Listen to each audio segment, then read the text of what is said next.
Makiki tí wọ́n jẹ́ Islamic singer wọ́n announce wípé àwọn ò fẹ́ ọkọ mọ́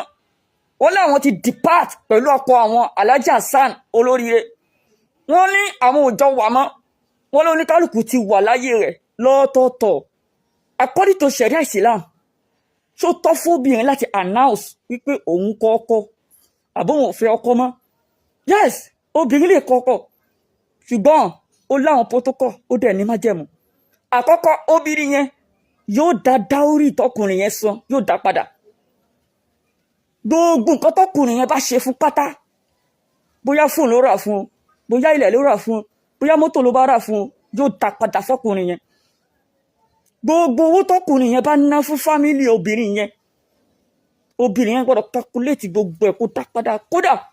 kó já sí pé aṣọ lọkùnrin yẹn rà fún yóò dá padà gbogbo nǹkan tọkùnrin bá ṣe pátá yóò dá padà torí pé òun ló fẹ́ kọ́kọ́ yẹn ṣùgbọ́n Alájà Mariam Makiki gẹ́gẹ́ bí ambassador Islam tẹ́jẹ́ ó yẹ ká máa rí àpẹẹrẹ Islam lára yín irú yín kọ́ ló yẹ ká máa kọ́ ọkọ ẹni àw irú yín kọ́ ló yẹ ká máa announce pé ẹ̀ ń kọ́kọ́ alákọ̀ọ́kọ́ ẹlẹ́ẹ̀kejì ẹlẹ́ẹ̀kẹta alákọ̀ọ́kọ́ ò da ẹlẹ́ẹ̀kejì ò da ẹlẹ́ẹ̀kẹta ò da èwo ló fẹ́ wá da gan-an èwo wà lọ́kọ gidi gan-an ilé ọkọ ilé ẹ̀kọ́ ló jẹ́ fẹ́yìn obìnrin ẹ ṣe sùúrù eléyìí ò da ẹ̀yọ́ láwo tọ̀hún ò da ẹ̀yọ́ láwo èwo gan ló fẹ́ wá òkè èwo gan ló fẹ́ wá da irú yín kọ́ ló yẹ ká máa bá nídìí pé ẹ̀ ń kọ́kọ́ lónìí ẹ̀ ń kọ́kọ́ lọ́la no ẹ dákun ambassador Islam yín ọ̀pọ̀lọpọ̀ àwọn obìnrin tó ń bọ̀ tí wọ́n ń bọ̀ wọ́n ń wò yín gẹ́gẹ́ bí àwòkọ́ṣe ẹ dákun tó yọ Ọlọ́run ẹ ṣe sùúrù ẹ ṣe ń pẹ̀lẹ́pẹ̀lẹ́ má gbàgbé ìwọ tó bá ní problem high blood pressure àbí diabetes tètè kàn sí Yahya Gambari o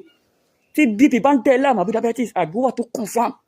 tí ó cure BP yẹn permanently tí ó dẹ̀ cure diabetes yẹn permanently wallahi azim with no doubting torí BP tó bá ti ń pẹ́jù lára ó máa ń result sí stroke BP tó bá ti ń pẹ́jù ó máa ń fa egbò àdáàjìnà tó já sí pé diabetes tó bá ti ń pẹ́jù diabetes náà máa ń fa egbò àdáàjìnà diabetes ó máa ń fa egbò àdáàjìnà ó dẹ̀ máa ń fa kú jìjì lọ́bọ̀n jẹ́ kárí o àgbéwà tó confam láti ṣe fáwọn èèyàn tí ò níyè tó cure BP yẹn permanently tó cure diabetes yẹn permanently yes mo jogún bá àgbólé mo ṣe ní lọ́wọ́ ẹlẹ́mìí kò sí cure fún BP ẹlẹ́mìí kò sí cure fún diabetes má dáhùn kí ọ wà fún tó confam ó ní bí àwọn bàbá wa yá àtijọ́ ṣe máa ń treat ẹ̀ tó tó di káwọn ìbò dé tó gbọ́ ẹlẹ́mìí jogún bá ń lé kẹ́ lè confam pé mo jogún bá ń lé kò kí ń ṣeré rárá mo ṣe máa ń fi ìwé ọ̀yìn gbogbo yín náà mọ̀ pé ìwé yìí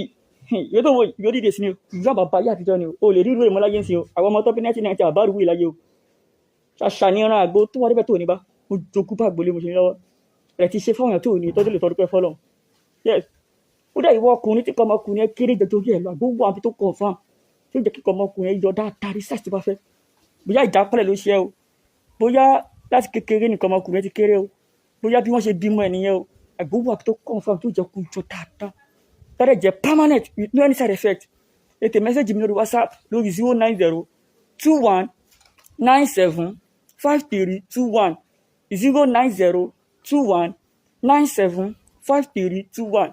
09021975321 tí wọ́n fi tètè gẹ̀tì ní orí WhatsApp wọ́n ti gẹ̀tì ní.